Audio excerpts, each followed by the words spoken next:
जय राम, जय श्री राधे। देखिए, आज हम विशेष इस वीडियो के माध्यम से एक चर्चा करेंगे जीवन के विषय में कि देखिए, जीवन जीना इतना आसान नहीं है जितना हम समझते हैं। जीवन जीना एक बहुत बड़ी कला है।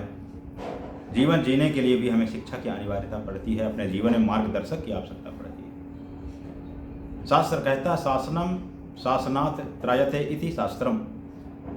शास्त्र हमें सिखाता है कि हमें क्या करना चाहिए और क्या नहीं करना चाहिए। इन्हीं शास्त्रों से लिया गया एक श्लोक जो हमें जीवन जीने की कला सिखाता है कि हमें क्या करना है, विशेष रूप से कुछ बातों को लेकर के। शास्त्र कहता है कि नाई तस्य गृहे छौरे पाषाणे गंधलेपनम आत्मरूपम जलम पश्यति शक्रस्यापि श्रियभारे। नाई तस्य गृहे छौरे, नाई के घर में जा कर के अपने बालों को नहीं कटवाना चाहिए, क्षौर कर्म नहीं करवाना चाहिए।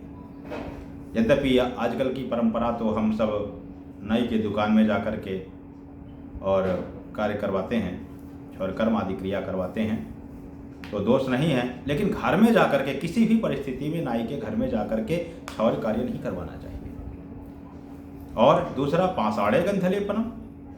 होता क्या है कि चंदन को पत्थर में घिस करके, मलयागिर वगैरह चंदन को पत्थर में घिसते हैं और बहुत जल्दी हो तो उसी पत्थर से चंदन ले करके माथे में लगा लेते हैं। ऐसा नहीं करना चाहिए।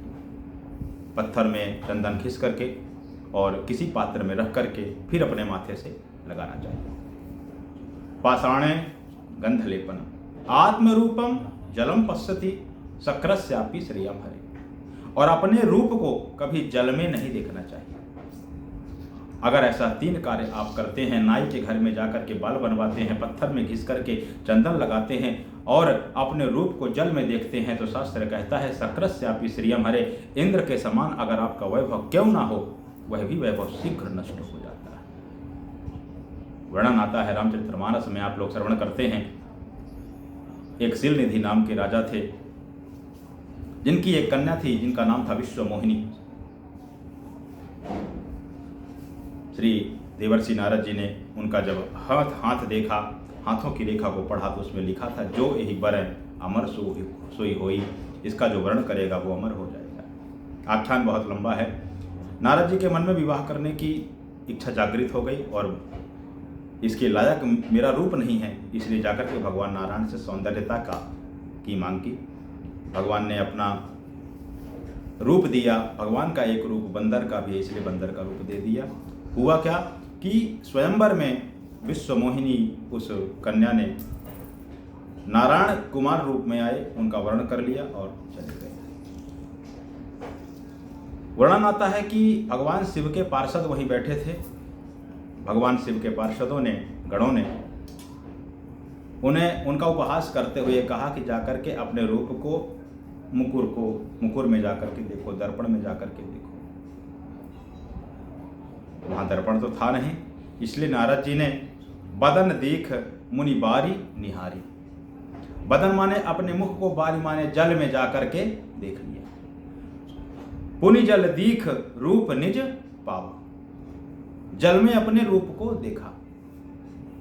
देखिए, शास्त्र कहता है जल में अपने रूप को देखना नहीं चाहिए। स्वयं देवर्षि नारद ने अपने रूप को जल में देखा, तो अंजाम क्या हुआ? आख्यान के माध्यम से आप सभी लोग वर्णित हैं। उन्होंने श्राप दे दिया भगवान नारायण को, और उनकी जो तपस्या थी, उनकी जो ख्याति थी, उस सब में धब्बा बैठ गया। देखिए, संत के पास जो धरोहर है, संत के पास जो धन है, वो भजन का है। तो संत ने अगर जल में अपना मुख देखा तो उनका भजन नष्ट हो गया, उनके मन में अशांति फैल गई। और अगर कोई धनवान व्यक्ति अगर ये कार्य करेगा जिसे हम अपना धन समझते हैं, वही धन नष्ट हो जाएगा, शास्त्र ये कहता है। इसलिए विशेष रूप से इन 3 बातों को जीवन में उतारना चाहिए, ध्यान देना चाहिए। इसीलिए हमें अपने जीवन में जीवन जीने के लिए अब शास्त्रों की आवश्यकता है, मार्गदर्शक की आवश्यकता है, जो हमें सही दिशा निर्देश करते हैं, और उनका सही दिशा निर्देश पाने के बाद हम अपने जीवन में आगे बढ़ते हैं। बोले भक्तवत्सल भगवान की जय।